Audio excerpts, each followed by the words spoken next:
به نام خدا. سلام دوستان عزیزم، وقتتون بخیر باشه. پادکست صدای سکوت امروز رو با خلاصه کتابخانه نیمه شب شروع میکنم. این کتاب بسیار زیباست. به چاپ 4 رسیده که در اختیار من چاپ 4 نویسنده مدحت و ترجمه محمد صالح نوری زاده و برنده جایزه بهترین کتاب داستانی گودربرز در سال 2020 بوده. این کتاب یک کتابخانه بی نهایت زندگی. لطفاً با من همراه باشید تا این کتاب زیبا رو با هم کشفش کنیم و من این خلاصه کوتاه رو برای شما بخونم. فرض کنید مشغول خواندن آگهی‌های ترحیم هستید. پدری دلسوز، مادری مهربان، مهندس سخت‌کوش، معلمی عاشق، استاد شیرین زبان و یک لحظه نور مانیتور لپتاپ یا صفحه گوشی خاموش می شود. خودتان را توی آن می بینید. از ذهنتان می گذرد قرار است پس از مرگ با چه عنوانی از این آدم که من هستم یاد شود؟ کتابخانه نیمه شب جایی است که شما را به همین فکر وامی دارد.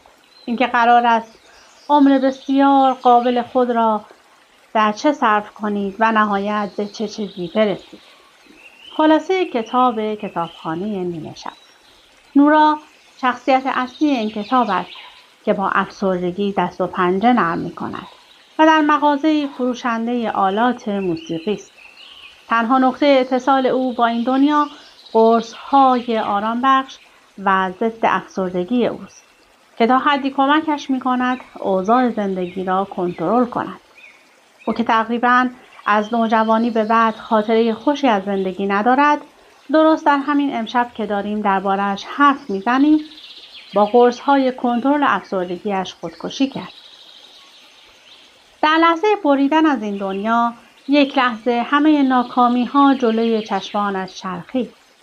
جدا شدن از تیم شنای مدرسه، انصراف از گروه موسیقی برادرش، رها کردن علاقه نوجوانیش به رشته یخچال شناسی، از دست دادن مادرش و به هم خوردن نامزدی و قرار ازدواجش با پسری که دوستش داشت.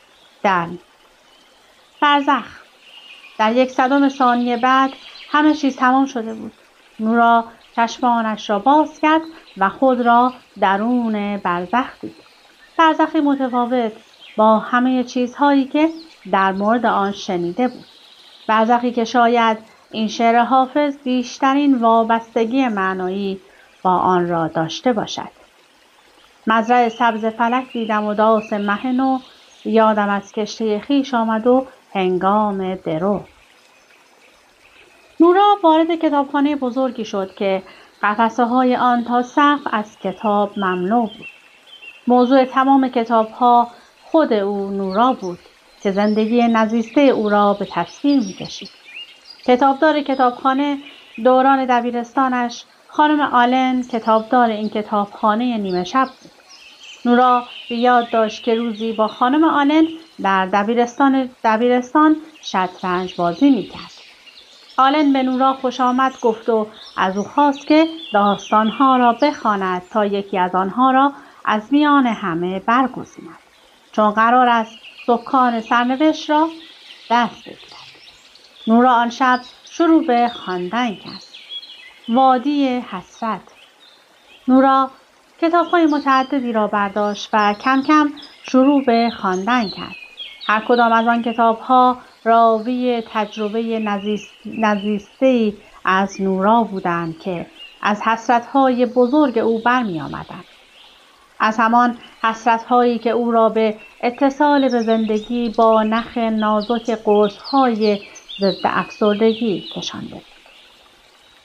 او در ابتدا با عمیق‌ترین آه خود روبرو شد. زندگی با دن.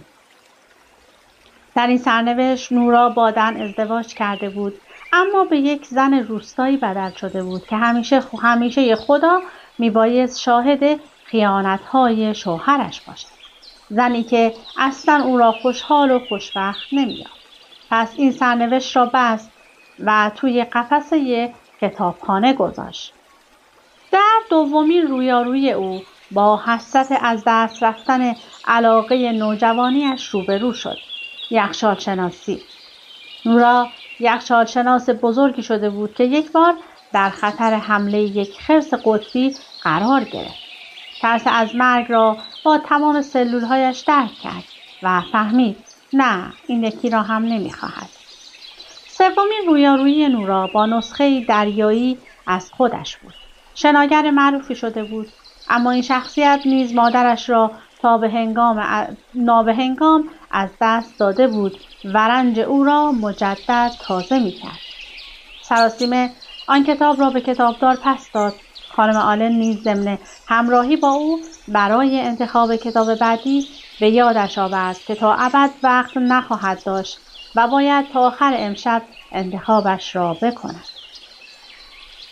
نورا در کتاب بعدی یک خواننده معروف بود که دنیا او را می‌شناخت. اما این شخصیت نیز با ناکامی بزرگی روز می‌گذراند. او برادرش را به خاطر اووردوز در مصرف مواد مخدر از دست داده بود. نورا این یکی را هم نمی‌خواست. همانی که فکرش را نمی‌کند. نورا با خستگی کتاب دیگری را انتخاب کرد. در این کتاب او همسر عشق بود یا اش بود. جراح جوانی که خبر مرگ سگش را به او داده بود و یک بار هم از نورا خواسته بود که با هم قهوه‌ای بنوشند. اما نورا درخواستش را رد کرده بود. در این سرنوشت خوشبخت بود. رابطه خوبی با برادرش داشت و لبخندش واقعی بود. دیگر خبری از قرص‌های ضد افسردگی نبود و هرچه داشت عشق بود و امید. تعجب کرده بود. 1 دقیقه تا پایان شب وقت داشت. در 1 دقیقه پایانی روی آخرین صفحه سفید از این کتابخانه نیمه شب یادداشت کرد: من زنده هستم. پرده آخر خلاصه کتابخانه نیمه شب. نورا در کانال زمان به عقب پرت شد. روی تخت خوابش چشم گشود و به یکباره هرچه قرص خورده بود را بالا آورد. به برادرش زنگ زد و از او کمک خواست. حالا برای عمرش ارزش قائل بود و انگار بهتر می‌دانست می‌خواهد با آن چه کند. گویا نورا تعبیر مجسم شده این شعر علیرضا آذر را دریافته بود که می‌گوید: اما اگر این گرگ به جایی برسد، دیوانه اگر به کدخدایی برسد، تهمانده یک مرد اگر برگردد، صادق سگ ولگرد اگر برگردد، معشوق اگر زهر مهیا بکند، داوود نباشد که دری وا بکند. این همه پیر به هم می‌ریزد، آرامش تصویر به هم می‌ریزد. اگر فیلم لالالند را دیده باشید، به احتمال زیاد با خواندن این خلاصه کتاب به یاد میا، شخصیت اصلی فیلم می‌افتید. دختری که در آخرین پلان فیلم با همسرش روبروی عشق قدیمیش می‌نشیند تا برای او و حضار کافه جاز بنوازد. در حالی که هر دو، میا و عشق سابقش، به آرزوهای خود رسیده‌اند اما دور از یکدیگر. گویا که نظم تصویر همین است که داوود بمیرد، میا از عشقش جدا شود و نورا باید به دن نرسد. اتفاقاتی که نتیجهشان را بعد از سالها نشان خواهند داد. چیزهایی که قرار است پاداش صبر بر سوگ از دست رفته ها باشند. ژانر کتابخانه نیمه شب. کتابخانه نیمه شب رمانی فانتزی است که در پی توجیه سوگ آمده، در پی دادن این پیام که همه چیز آنطوری نیست که ما فکرش را می‌کنیم. بیایید یک بار خلاصه کتابخانه نیمه شب را با هم مرور کنیم. نورا شخصیت اصلی کتابخانه نیمه شب است که از وادی حسرت گذشته و وارد آن شده. همان دختری است که شکست خورده، ترک شده، از دست داده، احساس قربانی شدن تمام وجودش را گرفته و ناگهان تصمیمش را برای بریدن بند عمرش عملی کرده است. نورا پس از خودکشی وارد برزخ می شود، اما نه برزخی که تا امروز آن را می شناختیم. برزخ نورا رویارویی با چیزی است که می توانست باشد اگر به خودش فرصت بیشتری می داد. نورا در یک کتابخانه نیمه شب چشم باز می کند و با کتاب‌هایی روبرو می شود که هیچ کجای دنیا شبیهش نیست. کتاب‌هایی از جنس زندگی او. هر کدام از این کتاب‌ها نورایی را نشان می‌دهد که اگر فرصت بیشتری داشت به آن تبدیل می‌شد. کم کم نورا همه آنها را می‌خواند، زندگی نزیسته خیش را می‌خواند و پیش خودش تصمیم می‌گیرد برای زندگی بیشتر بجنگد. متیک، نویسنده کتابخانه نیمه شب، با بهره بردن از خیال دنیایی را خلق می‌کند که در آن می‌شود از چیزی که مهر و موم شده است به نام قسمت سر درآورد. کتابخانه نیمه شب عنوان کتابی است که قرار است شما را به فکر وادارد. با خواندن کتابخانه نیمه شب قرار است بنشینید و به شخصیت‌های بالقوه‌ای فکر کنید که می‌توانستید بالفعلشان کنید. اگر احتمالاً آن شنبه همیشگی را یک روز بالاخره به واقعیت بدل می‌کردید، شما با خواندن کتابخانه نیمه شب قرار است با حسرت‌های خود ملایم‌تر روبرو شوید. آنها را باید زندگی بدانید و بعد بروید سراغ ورق بعدی از این کتاب پرماجرا که دارید می‌نویسیدش. کتابخانه نیمه شب در این چند مدت اخیر در کشورمان ایران بسیار دیده شد و در این مدت اخیر نیز همیشه جزء کتاب‌های پرفروش بوده است. ما نیز امروز در بهترین بخش‌های این کتاب برای شما عزیزان می‌خواهیم که خواندن را به شما یادآور شویم تا از خواندن و شنیدنش لذت ببرید. داستان کتابخانه نیمه شب برای لحظاتی شما را به این فکر وامی دارد که آیا می توانید زندگی دیگری برای خودتان آرزو کنید؟ در نگاه اول شاید به نظر برسد که یک آرزوی محال است و خیالی بیش نیست، ولی با ماجراهایی که متیک در زندگی قهرمان داستان که زنی 35 ساله به نام نوراست به رشته تحریر درآورده، شما می توانید زندگی فعلی خودتان را سر و سامان بدهید و نقاط منفی ذهنتان را پاک کنید. تصور کنید که یک روز صبح از خواب بیدار شوید و ببینید در اتاق خودتان نیستید. یک زندگی کاملا جدید شما را غافلگیر کند و به شما بگویند فرصتی پیش آمده که می توانید زندگیتان را دوباره بسازید و اشتباهات گذشته را جبران کنید. چیزهایی ببینید که شاید در خواب هم تصورش را نمی کردید. یکی از فانتزی‌های زیبای ذهنتان به واقعیت تبدیل شود و مثلا شما را نقاشی مشهور یا شناگری قهار یا حتی قهرمان مسابقه‌های دبیرستانی کند. چیزی که شاید در گذشته حسرتش را داشته اید و نتوانسته اید به آن برسید. ولی حقیقت اینجاست که شما نمی توانید به تمام آرزوهای خود در زندگی برسید. نمی توانید تمام مهارت‌هایی را که دوست داشته اید و در حسرتش مانده اید فرا بگیرید و در راه رسیدنش هیچ مشکلی نداشته باشید. در داستان کتابخانه نیمه شب شما فرصت دارید تک تک این زندگی‌ها را تجربه کنید و با حقیقت ماجرا روبرو شوید. می توانید از بین کتاب‌های کتابخانه زندگی مورد علاقه خودتان را پیدا کنید و از نزدیک تجربه کنید. موانع را کنار بگذارید و همراه نورا سفر کنید به دنیای ناشناخته‌ها، به فانتزی‌های ذهنتان. خودتان را بشناسید به جای نورا و پرواز کنید درون ذهن و فکرتان. معجزه دیگر اینجاست که شما قدرت انتخاب دارید و می توانید زندگی انتخابیتان را با زندگی فعلیتان عوض کنید. مثلا اگر مسافر سرزمین افسردگی هستید، از آن سرزمین سفر کنید و باقی عمرتان را بدون آن ادامه دهید.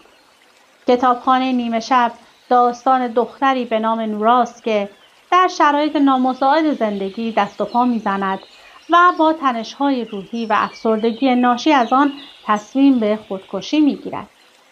اما به جای مردن وارد کتابخانه جادویی می‌شود که متفاوت از کتابخانه‌های دیگر است و چشم او را به دنیای جدیدی باز می‌کند. او با انتخاب هر کتاب وارد زندگی جدیدی می‌شود که شاید سالها حسرت داشتنش را در دل می‌پرورانده است. متیک تجربیات زیستی خودش را در قالب داستان کتاب صوتی کتابخانه نیمه شب نوشته و حتی در مصاحبه‌ای گفته راوی داستان در ابتدا مرد بوده، ولی وقتی متوجه می‌شود قهرمان چقدر شبیه خودش است، شخصیت را به زنی 35 ساله به نام نوراسیب تغییر می‌دهد تا از خط اصلی زندگی خودش فاصله بگیرد. هیگ در 24 سالگی دچار افسردگی شدید بوده و تجربیات خودش را در زندگی و درمان و ترمیم آن در قالب این داستان به رشته تحریر درآورده است. شاید به همین دلیل کتابخانه نیمه شب یکی از پرفروش‌ترین کتاب‌های 2020 شده است و توانسته جایزه گودریز را هم به خودش اختصاص بدهد. با تجربه‌های مختلف زندگی نورا در میابید که نمی‌توانید زندگیتان را 100% تغییر دهید، اما می‌توانید با اتفاقهایی که خودتان ساخته اید هر روز را به یک روز خاص تبدیل کنید. جملاتی از این کتاب.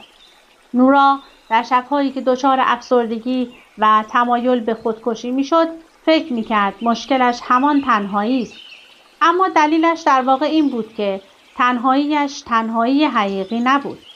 ذهن انسان وامانده از دیگران در شهری شلوغ میل زیادی به برقراری ارتباط دارد، چرا که فکر می‌کند ارتباطات انسانی هدف نهایی اند. اما در طبیعت محض یا آنطور که تورو خطابش می‌کرد داروی حیات بخش طبیعت، تنهایی شکل دیگری به خود می‌گیرد. برای خودش به نوعی ارتباط تبدیل می‌شود، ارتباطی میان فرد و دنیا و میان فرد و خودش. سورو یا تورو در کتاب والدن نوشته بود اگر کسی در مسیر رویاهایش با اطمینان قدم بردارد و برای داشتن آن زندگی تلاش کند که در تصوراتش آورده، در طول زندگی به موفقیتی غیرمنتظره خواهد رسید. همچنین به این نتیجه رسیده بود که بخشی از این موفقیت حاصل تنهایی است. هرگز همراهی ندیدم که به اندازه تنهایی بتواند با انسان همراه شود. زندگی خیلی عجیبه. اینکه ما تمام زندگیمون رو همزمان از سر می‌گذرونیم توی یه خط صاف. اما در واقع تصویر کامل زندگیمون این نیست. چون زندگی نه فقط کارهایی رو که انجام میدیم، بلکه کارهایی رو هم که انجام نمیدیم شامل میشه و هر لحظه زندگیمون برای خودش یه جور تغییره. سرکشی بنیاد حقیقی آزادیه. سرنوشت فرمانبرها اینه که در نهایت برده بشن. هر زندگی میلیون‌ها تصمیم رو شامل میشه. بعضی از این تصمیم‌ها بزرگ هستن و بعضی کوچیک. اما هر بار که تصمیمی گرفته میشه، نتیجه تغییر میکنه. تغییری جبران ناپذیر که به نوبه خودش موجب تغییرات دیگه‌ای میشه. این کتاب‌ها دریچه‌ای هستند به تمام زندگی‌هایی که تو میتونستی تجربه کنی. کلیشه‌ای در دنیای موسیقی هست که میگوید هنگام پیانو نوازی هیچ نوتی اشتباهی نیست. با اطمینان به سوی رویاهایت قدم بردار. آن زندگی را تجربه کن که تصور کرده. گفت بین مرگ و زندگی یک کتابخونه است. توی اون کتابخونه هم قفسه های کتاب تا ابد ادامه دارن. هر کتاب شانس امتحان کردن یکی از زندگی های رو بهت میده که میتونستی تجربهشون کنی. تا ببینی اگه انتخاب دیگه ای کرده بودی چی میشد.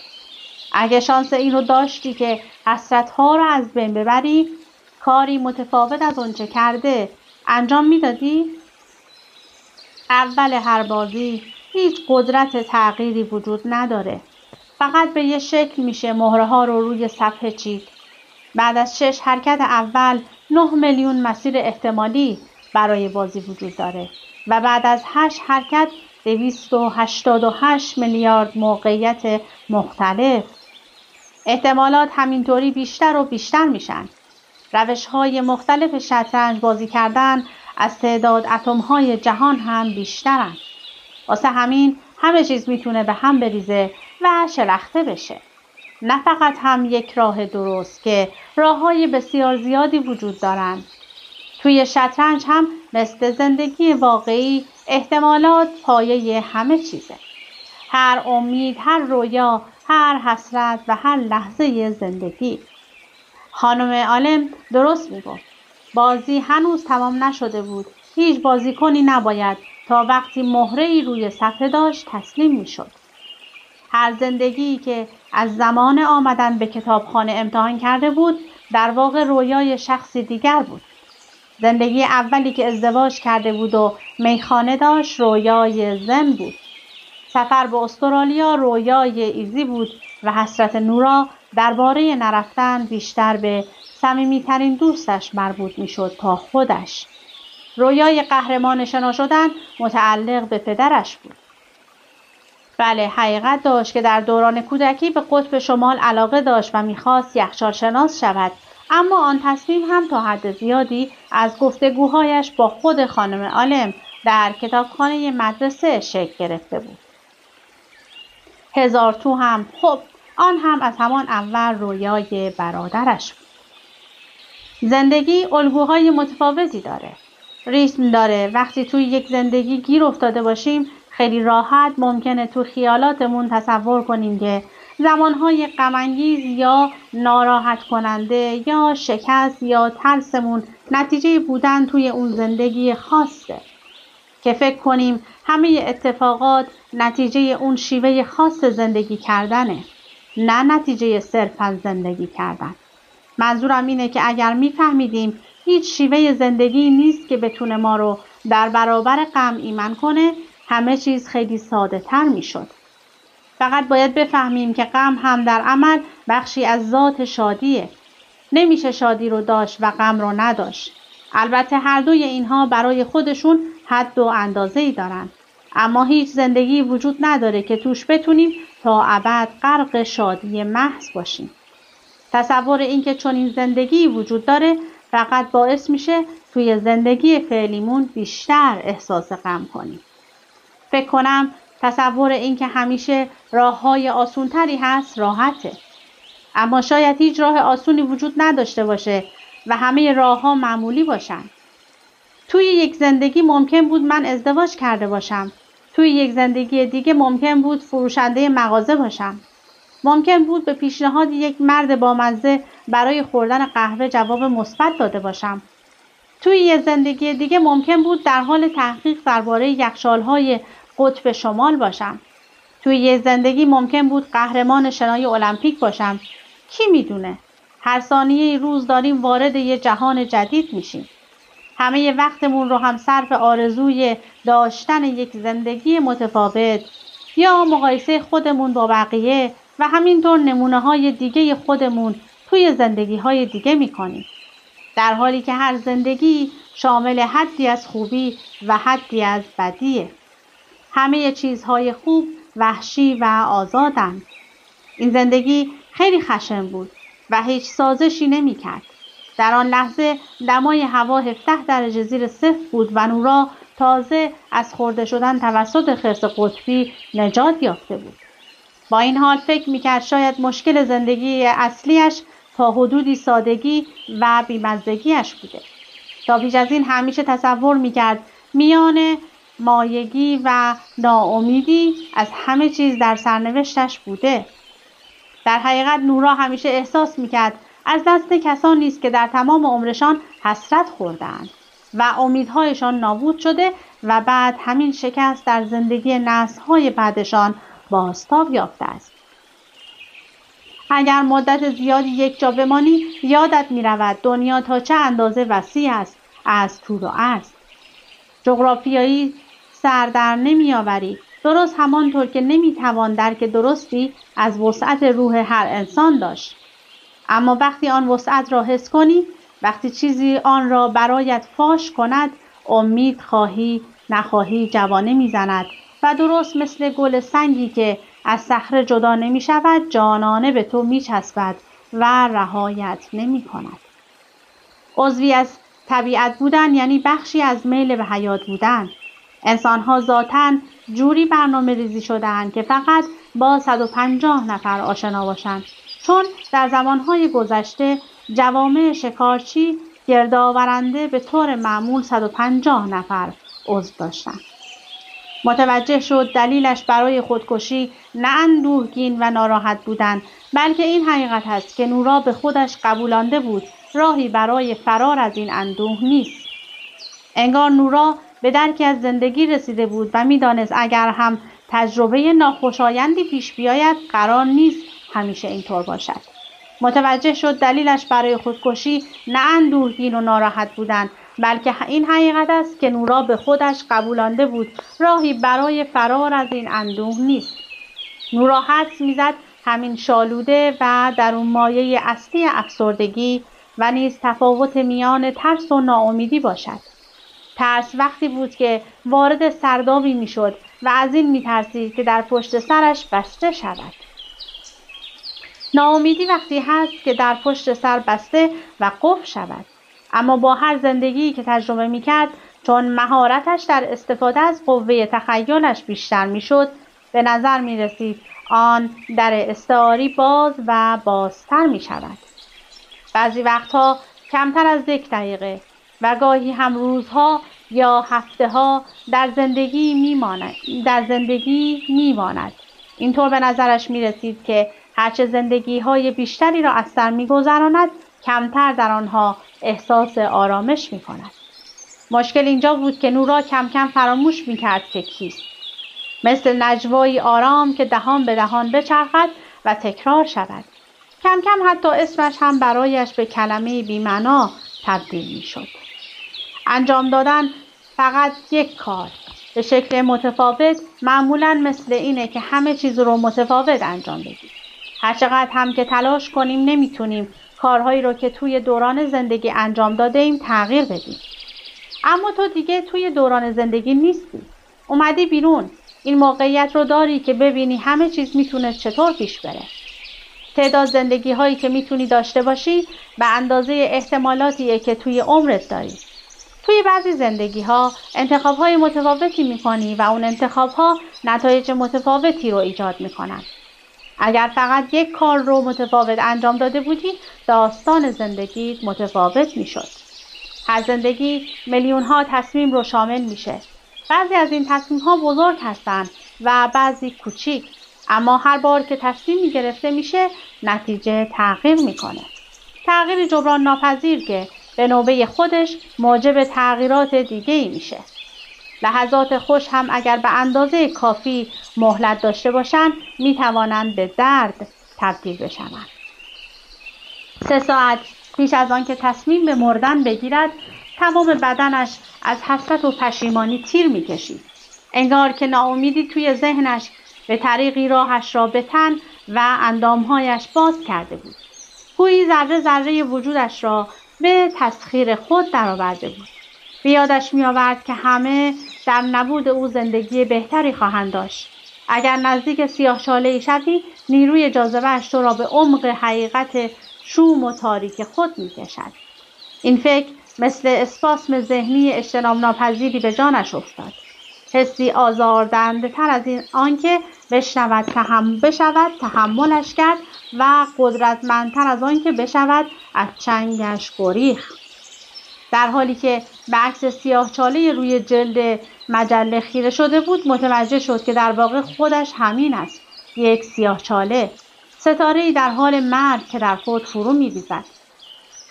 گفت بین مرگ و زندگی یک کتابخونه است. توی اون کتابخونه هم قفسه‌های کتاب تا ابد ادامه دارن. هر کتاب شانس امتحان کردن یکی از زندگی‌هایی رو بهت میده که میتونستی تجربهشون کنی. تا ببینی اگه انتخاب دیگه‌ای کرده بودی چی میشد. اگه شانس این رو داشتی که حسرت‌ها رو از بین ببری، کاری متفاوت از آنچه کرده ای انجام میدادی؟ هر ثانیه روز داریم وارد جهان جدید میشیم. همه وقتمون رو هم صرف آرزوی داشتن یک زندگی متفاوت یا مقایسه خودمون با بقیه و همینطور نمونه‌های دیگه خودمون توی زندگی‌های دیگه می‌کنیم، در حالی که هر زندگی شامل حدی از خوبی و حدی از بدیه. در هر صورت بیشتر احساساتی که در زندگی‌های متفاوت خواهیم داشت در همین زندگی هم هست. لازم نیست تمام بازی‌ها رو انجام دهیم تا بفهمیم حس برنده شدن چگونه است. لازم نیست برای درک موسیقی تک تک قطعه‌های موسیقی دنیا را بشنویم. نیازی نیست انگورهای متنوع تمام تاکستان‌های دنیا را مزه کنیم تا گوارایی نوشیدنی را بفهمیم. عشق و خنده و ترس و درد ارز رایج تمام دنیا هستند. فقط کافی است چشمانمان را ببندیم و آهسته نوشیدنی روبرویمان را مزه کنیم و به صدای موسیقی گوش بدهیم.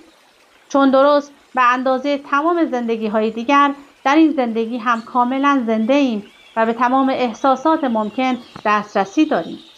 ما فقط چیزهایی رو میدونیم که درک میکنیم.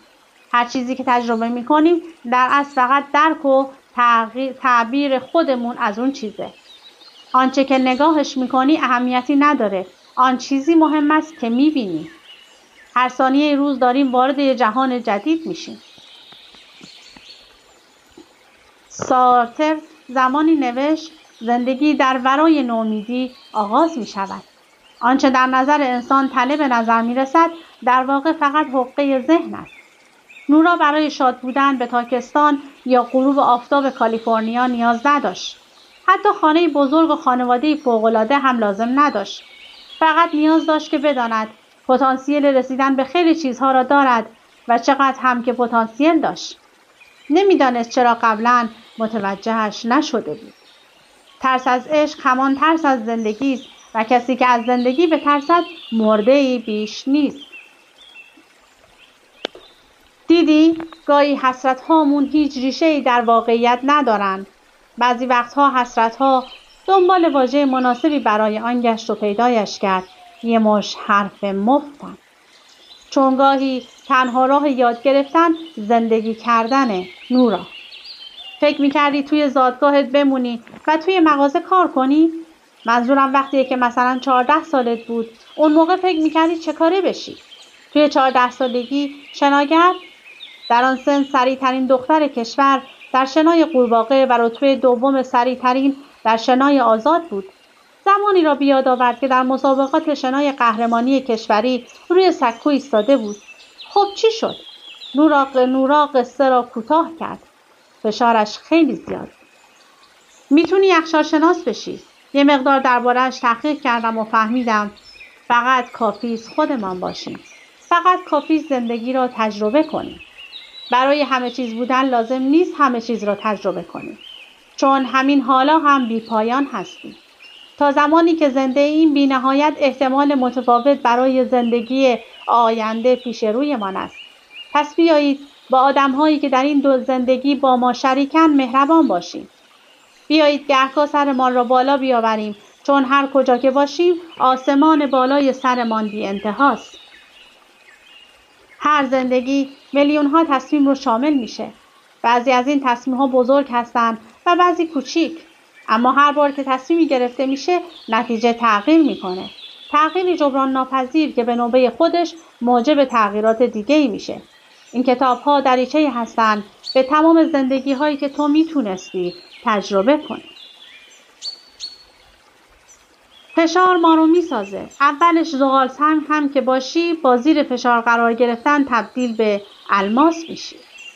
نه کتاب حسرت‌ها داره سبکتر میشه. حالا دیگه خیلی جاهاش سفیده. به نظر میرسه تمام زندگی داشتی حرفایی رو میزدی که واقعاً بهشون عقیده نداشتی. این یکی از موانع توئه. موانع؟ آره، خیلی مانع توی سرت داری. نمیذارن حقیقت رو ببینی. حقیقت چی؟ حقیقت وجودی خودت. دیگه واقعاً باید تلاشت رو بیشتر کنی تا حقیقت رو ببینی. چون مهمه. فکر میکردم بی نهایت زندگی دارم که میتونم بینشون انتخاب کنم. باید زندگی رو انتخاب کنی که توش در شادترین حالتی وگرنه خیلی زود دیگه قدرت انتخابی نخواهی داشت. هرگز نمیتوانم تمام کسانی باشم که دلم میخواهد. نمیتوانم تمام زندگی‌هایی را از سر بگذرانم که دوست دارم و هیچگاه نمیتوانم تمام مهارت‌های مورد علاقه‌ام را فرا بگیرم. چرا چنین میخواهم؟ میخواهم زندگی کنم و از تمام گونه‌ها و حالت‌ها و شکل‌های تجارب جسمی و ذهنی ممکن در زندگیم لذت ببرم. حدس زدنش سخته، نه؟ اینکه چی میتونه خوشحالمون کنه.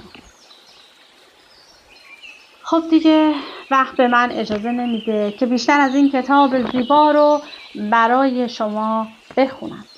زندان نه مکانه بلکه ذهنیته. امیدوارم که این کتاب رو تهیه بکنید و تا انتها بخونید که بسیار کتاب شیرینی هستش. از اینکه با من همراه بودید سپاسگزارم. تا وایس بعدی، خدا نگهدارتون.